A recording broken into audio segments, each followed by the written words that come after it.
Let there be peace and love among all beings of the universe. Let there be peace. Let there be peace. Om Shanti, Shanti, Shanti. Namaskar, Namaskar. Welcome to Satsang.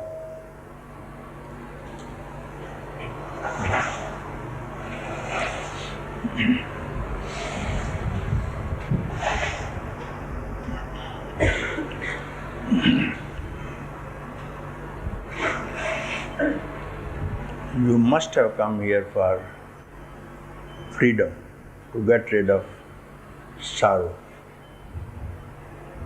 suffering. During this life, birth, disease, old age, death, and repeated history at the back of this. You can do away with this by simply listening. Listen to me, what I speak, and all is over. I don't give you any task, any work to do. It's not Barcelona that you have to run. It is satsang. You have not to exert. You have not even think a thought. Mind you, you can free yourself this moment. If you don't, this life. If you don't, in 1,000 lives.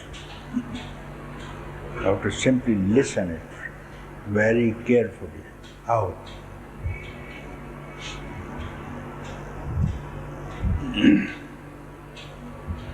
It is very easy.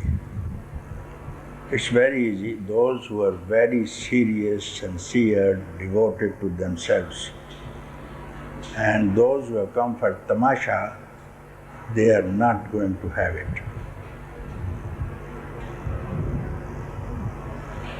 What's this word you have to listen is the movement from the mind. If you give rise to the movement in the mind, simply movement, then the trouble arises. Endless trouble at your disposal arises. And this is only a notion that the moment is now rising from the consciousness itself of I am so and so, and you are so and so, that's all. This is the movement of mind. How much time does it take? And how much time will it take to stop it also? If you move this, endless creations you are going to create, including the creators, preservators, and the destroyers themselves, belong to this one movement of thought. If you check it, all is over. If you don't, it is not going to end, because if it is a reality, then it can end. Because it's your notion, the notion is not real.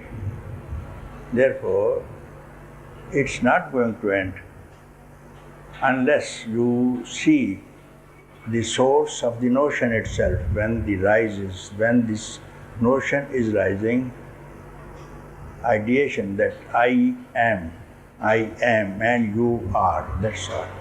This is the movement of the mind. The first movement of the mind, here arises the trouble. I am. This is the first movement. And you know very well, this morning when you got up, you were very happy. What is this waking state? First of all, is the movement in the consciousness. Then this is called waking state. The world is appearing to you, mountains, rivers, forests, individuals, birds and animals. This is called the waking movement from the consciousness, you see. Same in the dream also, because you have these objects you don't have, you sleep little while, then the mind is not even quiet in the sleep state. So you again create things like that, egotism like this thing. It creates another world. Who is responsible for this creation? Who? Not the God, not anybody else, not the Creator even. It is you who slept comfortably, but you can't take rest even when you sleep, and now you are creating another world within yourself. You see mountains, rivers, elephants, tigers in the apartment. You can't keep quiet. And then you sleep. It is just alone. These objects are not there. Subject is not there. Only the ego is there, just like the chicks returned in the evening under the wings of the mother hen, the ego. They keep quiet because of ego, darkness. Next morning, they will jump out of the wings. Again, the same thing. See, for a little while, take rest because your mind is exhausted by transactions of subject-object relationships. And then, transcending these three states, waking, dreaming, sleep, there is another state called peaceful state, where you have peace. Very few could know this state about peaceful state, consciousness, happiness, bliss, existence. And yet, beyond this fourth also there is yet another state. Few, rare one can go there, not to return back. There ends the whole matter. From here it starts. And everywhere there is this state from where this is the substratum. This is the substratum. Whenever you think of something, it is concealed. This state of supreme consciousness is concealed within the idea itself. If I show you this kerchief even, this is a kerchief. Length, breadth, height, its uses, name is kerchief. Form is this, you see. But the cotton you can't see. Cotton is not seen. No one can say it's a cotton kerchief. Or different languages, the name and form. If you remove the name and form, you will see the cotton. If you remove the name and form, all that you see here and now, whatever you see, remove the name and form. You are in that state beyond the fourth which I described, you see.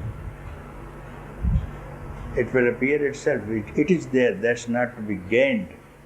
It is already there because you are otherwise engaged in your fantasies. You have no time to look what is concealed. You only give importance to what is seen, importance to form and your notions, you see. So if you check your notion, one word, if you check your notion and intention, simply for the reason, don't allow any notion to rise or any intention in the mind, you see, for just this instant of time, what's going to happen. So this is one word. How to do it? Not to give rise. You must ask me a question, why? How to do, not to rise, give rise to this movement at all, you see. So this can be done when you make inquiry.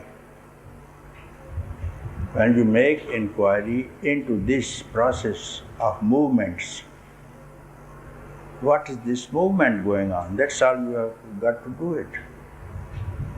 And this inquiry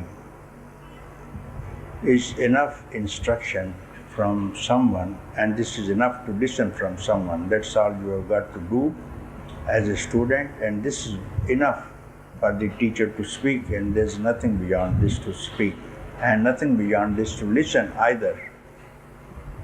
What else can you read in any book if you don't listen to this? That I have to inquire into the movement of the mind itself. Strike at the root of the mind. If you see a mango tree in the seed, you don't see leaves nor the fruits. But in the seed, in the small seed of a tree, there are leaves, there are branches, there are flowers, there are fruits that you can't see. So to see this, you have to inquire. This is the minutest of the minute. May it take a millionth part of the tip of your hair. That's what it said. Millionth part of the tip. So minute, so subtle it is. And only how will you reach it? You can't see with your eyes, you can't touch with your hands.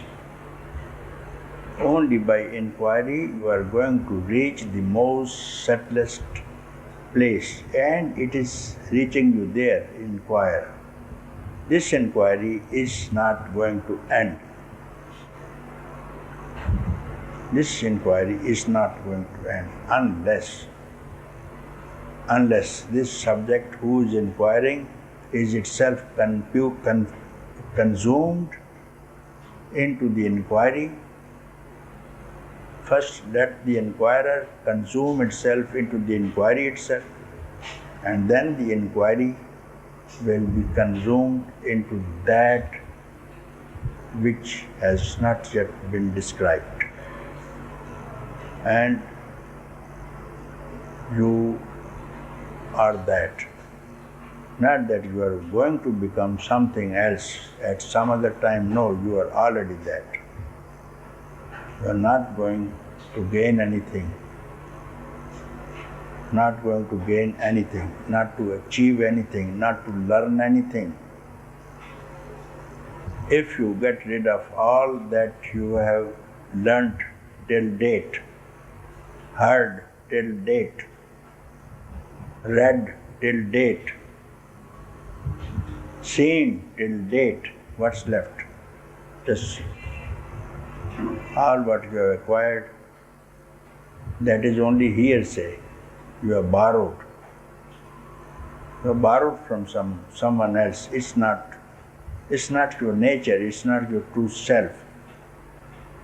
You will return to your own self. And self, nobody knows what the self is, you see. You attribute self to some particular form or name that can be seen, smelled, touched, or heard about. Which cannot be seen or touched, that I am going to refer. So how to do it? Simply inquire into the nature of what is seen, what this universe is, and what is the origin. Origin is not other than your own notion, because you have become first I am so and so. And then there is the world, there are relations. And this is the world. And this is your notion. Now if you find out the substratum of the notion, the source of the notion, and how to do it by simple inquire. What is the source of the notion? Simply look down. There's no other way. You don't need to do anything. Simply keep quiet and don't think.